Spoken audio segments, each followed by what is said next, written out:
Well, thank you, Ms. Toscani, for meeting with us today, or meeting with me today. I know Ms. Lennon's going to be a few minutes late, but I know that she's going to join us. So today, what I need to do is present to you our action plan that my PLC came up with. So of course, this is going to be very similar to the last action plan that we did. The last one was just based on some type of student data, but this one is going to be based on teacher data. It's going to be based on the results from the survey that I collected from the teachers. It's also going to be based on research that I've done on the 5 important areas of best practices for teachers, as well as walkthrough data.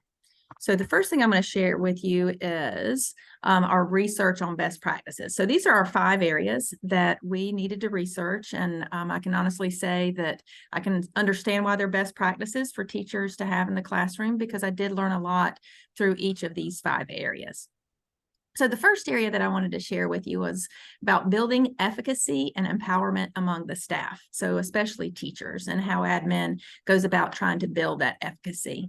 And I think for me personally, just as the teacher standpoint, I didn't realize how much of a role efficacy played in the classroom, and that if the higher your self-esteem in the classroom, the more that you are willing to try and to experiment in your class, and which is to their benefit because you are constantly wanting to see your students grow.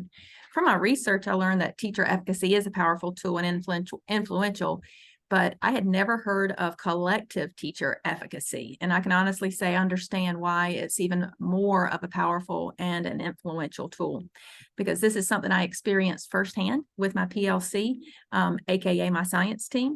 Because the way that we have gone about brainstorming and planning, I felt like it kind of creates like a superpower. So I felt like a super friend from, from the cartoons a long time ago, because it makes you, if you know that everybody else is doing it and you've talked through the details and they've kind of helped you think through maybe the downfalls of it, you're more likely that you're going to implement those things and those practices in the classroom. And most of the time, like especially with labs, the kids enjoy it. And it kind of boosts their achievement in those areas. So I think that was probably one of my favorite areas that I conducted the research on. The second area was results-oriented professional development. And of course, I've always known about professional development, but never thought about it in the terms of it being results-oriented, which is kind of obviously what it's supposed to be. And I know that the research indicates that professional development should have like 2 different facets to it. One, expanding a teacher's content knowledge, and the other, it should be about the student, and that teachers should obviously adapt to kind of a lifelong learner lifestyle, because in this way, greater student achievement can be expected as teachers continue to grow professionally. And I kind of tied this back to my walkthrough data and our PD, because, a few weeks ago, you shared with us about small groups and the importance of it and the ins and the outs. But when I conducted my walkthrough, only one, and I conducted 5 different walkthroughs and all science teachers. When I conducted my walkthroughs, only one teacher was using it, a small group, a targeted small group. And I know I realized that could have just been the particular day that I happened to be in those classrooms that a small group, was going on. But then I thought, I'm interested in these small groups. So I'm interested in what other teachers have to say about them. So I kind of did some interviews. I interviewed all of the 6th grade content teachers. And then I also talked to a few additional 7th and 8th grade science teachers. And I thought it was very interesting that it was very evident that you had like ELA and math in one camp, and you had social studies and science in another camp. So my question was basically, how do you feel about small groups? Do you feel like they're effective? And in what ways would you use them, or how do you think you could use them? Well, ELA and math, I know that they've probably always used small groups, probably in their classes throughout the time, throughout the times, just because they're more skills-based than what science and social studies both are. And that's what kind of came up, was the fact that they felt comfortable, they were using them. And then when I talked to science and social studies, they were like, we're not sure about this because we're really more just content-based, not skills-based. We don't really know when we would use small groups. We don't know if how is that going to help us or affect us with the curriculum map? Is it going to keep us off of the pace, which is, is a big concern when you're testing and you do common assessments. And then of course, the other concern was about classroom management. So I thought those were kind of some interesting comments that were kind of felt in both, especially with the science and social studies, but ELA and math were like, yeah, bring it on. We got this. So anyway, that's what I thought was pretty interesting about that. And it is, that's very accurate, and so as we continue to make that shift and go forward, that's kind of where our focus is going to be. Thank you. We appreciate that because I know that we're nervous about it. So that's always good to know that, hey, they see that we're nervous and that they're going to help us through it. They're going to walk with us. The third area, recruitment, placement, and mentoring of our school staff. Well, something also I thought was interesting as the 22-23 school year began, that there were about approximately 1,500 teacher vacancies across the state. And the South Carolina Annual Educator Supply and Demand Report revealed that 1 in 7 teachers left their positions in the districts. They either left the district or they left their classroom. So I think I realized how fortunate we were at Tom's to be fully staffed, and that even to go into next year, that as far as the last time I checked with Miss Lennon, we weren't really losing any teachers. We added 4 positions, but it was because of, our growth as a school, and our student population growth. So attending the job fair, that we did was very beneficial because I got to witness firsthand how we go about recruiting, and the thought process behind it, and that the teachers are involved in the interview process. So it makes sense that one of the things, the highlight of one of our survey questions, or the strength, was that 70% of our teachers responded in a way that they feel like they have input in teacher hiring. And I felt very strongly about that, especially after seeing the teachers interviewing and interacting with admin at that job fair. So I thought that was pretty cool to see that all happen. The fourth area, approaches to or for evaluation of school staff.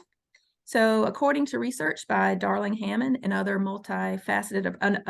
a multifaceted approach should be used with evaluations, which involves multiple staff members coming in and collaborating and using things like a walkthrough tool, and then whoever the observers or the evaluators, that they meet and talk about it afterwards. But the other important piece to the evaluation is that teachers have a chance to reflect on the data that they receive back. So the approach that they prescribe actually uses the multiple observations occurred by qualified evaluators, who then write up an evaluation based on a rubric and then sit down and share it with teachers. So in that way, you have a one-on-one conversation with teachers and can kind of talk through strengths and some areas on which they need to improve. One area I thought I didn't realize about our walkthrough tool was how it was developed. So I thought it was just very beneficial to know that how it was set up, that the admin team sat down with data specialists from the district, that they worked on the South Carolina teaching standards, they worked from that rubric. So in that way, it provided the walkthrough tool with both validity and reliability. So I felt pretty solid, thinking, oh, well, our admin really did a great job coming up with that tool, and it encompasses so many different areas. So when I went to put in like my form in my paper, I couldn't even fit all the forms in because there was so much to it and it was so detailed. There were like 19 different questions that you kind of have to check off going through as you go through the classrooms. And the last area of best practices, teacher leadership and decision making. So what I found is that literature indicates that both formal and informal teacher leadership occurs as teachers gain respect from peers and students for their expertise and mastery in the teaching field. And when teachers are in these types of positions, they can be a catalyst for positive educational change in their schools, which I totally wholeheartedly feel that when teachers are invested in the school and that they're all in, that there's just such a difference in the climate in the school, and versus if teachers just come in, do their job and leave. So I think that, the more teacher leadership you can have in the hallways and in the school, the environment is going to reflect that, and it's going to be a better place to be, which is why I think our goal is, or our vision statement is so fantastic, is that we're constantly striving to be the premier middle school, which I think we can be, and which I think we're well on our way to be. And another thing was, according to the results from our survey, the majority of the teachers at Tom's feel like they have input in making school-wide policies and in the school improvement plan. So after doing all that research, what I did was I met with my PLC and I shared with them the research. And then from there, we kind of laid out some data. So I'm going to see if I go to this one. So the ways, like I mentioned, that I collected data was from a survey. So 80 teachers were surveyed, 44 teachers responded. And I only sent the request out once. So I probably could have sent it out. I think I should have probably sent it out again, just to remind teachers, would you mind filling this out for me? And I probably also should have added the fact that nobody sees where the emails come from. Like, I don't even know whose answer is who. So that probably would have greater teacher participation would have occurred if I feel like if I'd have done those two things. So the survey kind of looked like this. There was one question on each slide. There was a total of 5 questions. So in a few minutes, we'll just kind of scroll through those results. The next thing that we did, or that I did, was this. Of course, I used our walkthrough tool. And in addition, I interviewed the 6th grade teachers from all 4 content areas. And like I said before, just asked them, how do they feel about small groups and when they use those in the classroom. So from there, I brought all the data with me. I met with my PLC to discuss the results of the survey, the walkthroughs, the interview data. And what we did was we identified the lowest percentages on the survey. And from the survey, we identified 2 areas. And on the walkthroughs, we use this information to collaboratively. And they were, what I really appreciate about my PLC is that they have been so willing just to stop during whatever they're doing during planning time and said, yeah, let's look at this data, or yeah, we'll help you come up with, an action plan. Because I think from them, I appreciate them as professionals, as colleagues, because they really have the student as their focus, and they want to help their students grow, which I'm just so happy to be part of such a great collaborative team. So then we worked together to develop an action plan. So just to kind of discuss the survey results, there were, like I said, 5 questions. First question, teacher plays a role in the development of the school improvement plan. So out of the 44 teachers that responded, approximately 70% felt like, yes, they have input.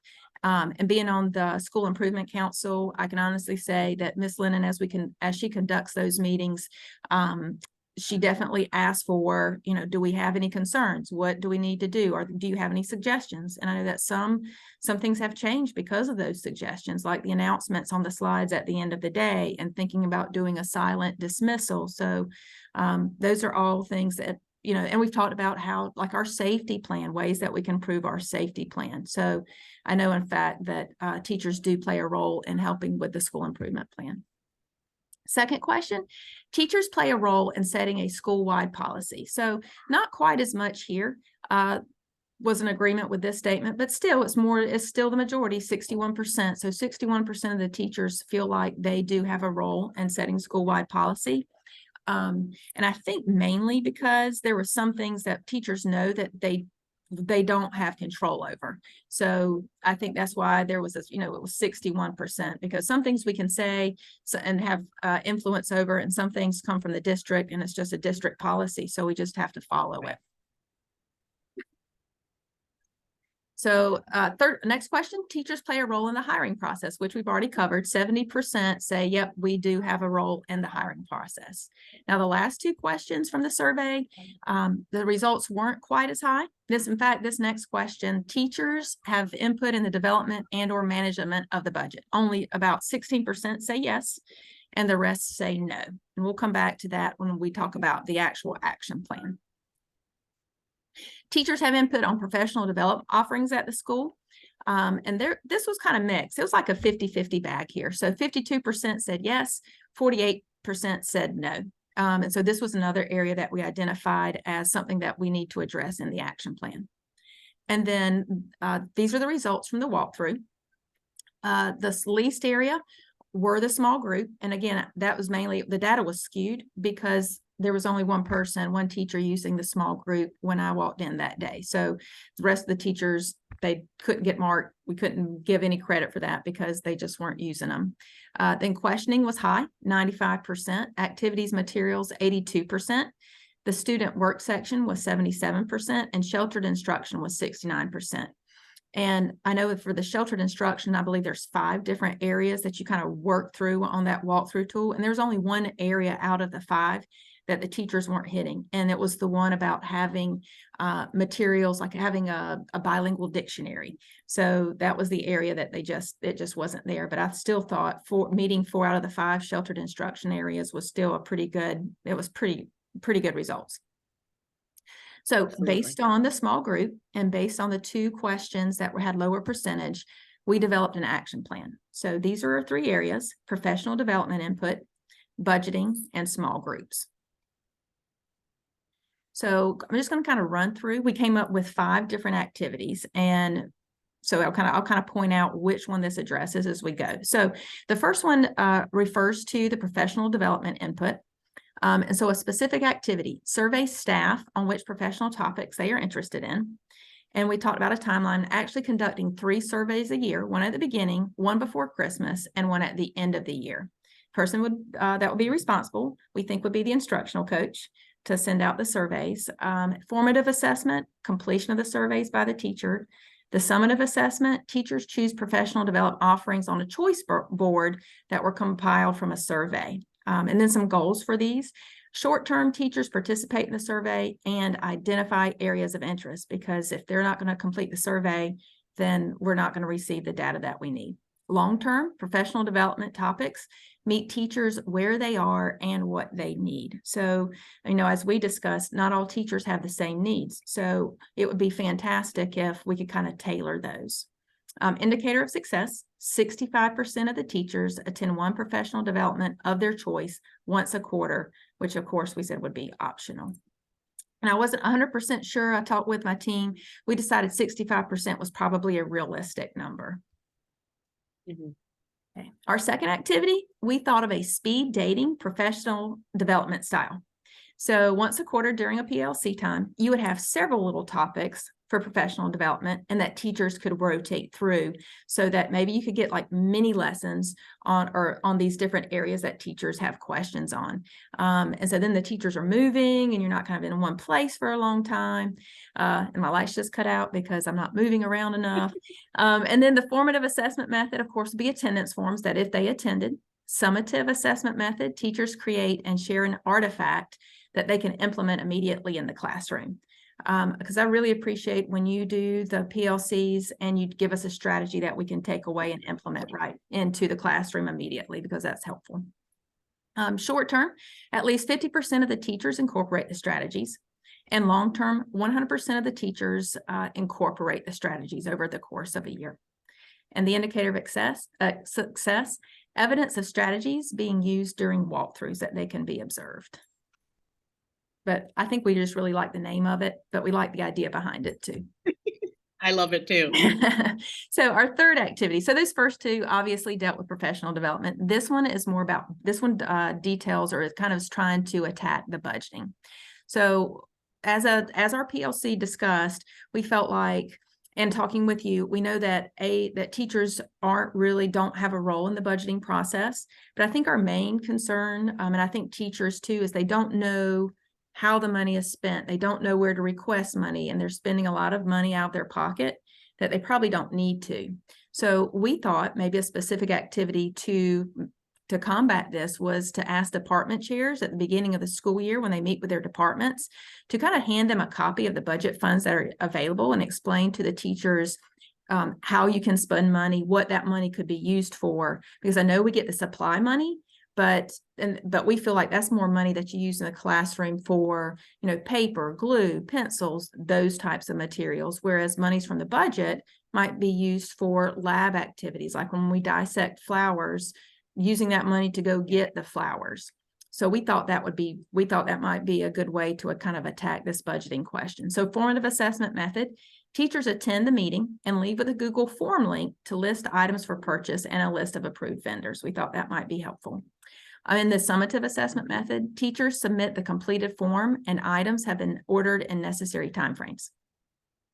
Goal, short term, teachers leave the meeting with information about ordering items as well as the Google link. And long-term, teachers correctly use the form to order all necessary materials, because I know as we just mentioned a few minutes ago, before we kind of jumped on, that there is a procedure that we have to follow, that there have to be approved vendors And I think maybe teachers don't necessarily understand that unless they've tried to, go through and order some materials. And then finally, the indicator of success for this one, teachers will use their budgeted money before they use their own. And I think teachers would be relieved to know that there's money for them to use. Yes. All right. So, and the last two activities are going to deal specifically with the small groups.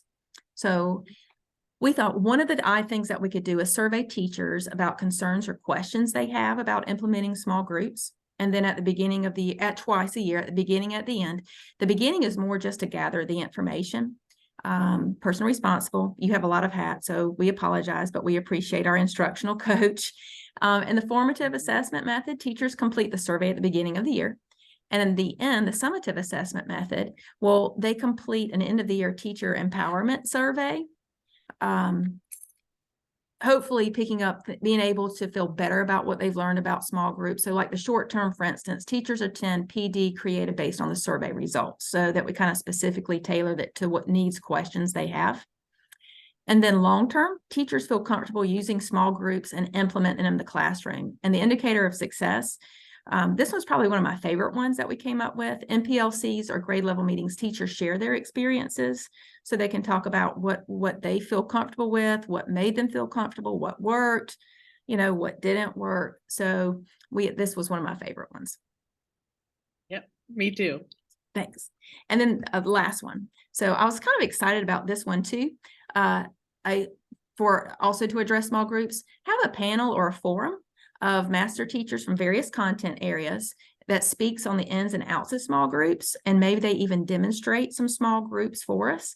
So resources needed, I mentioned this one, I haven't mentioned it really in the others, is that they actually have like a small group table, chairs, and just kind of run through some activities. Formative assessment method, teachers complete a reflection on a Google form about their takeaways. Summative, the evidence the small groups, of course, exemplified during the walkthroughs. Short term, at least 50% of the teachers incorporate small group strategies when the first half of the year. And then by the long term, it's that 100% of the teachers are incorporating small groups by the end of the year. And then, of course, in this one, PLCs that share their experiences. So that was these were the different activities that we thought hopefully our action plan from beginning to end, from activities all the way to the indicator of success. We felt like these would be some pretty good activities for us to implement to kind of address some of these needs.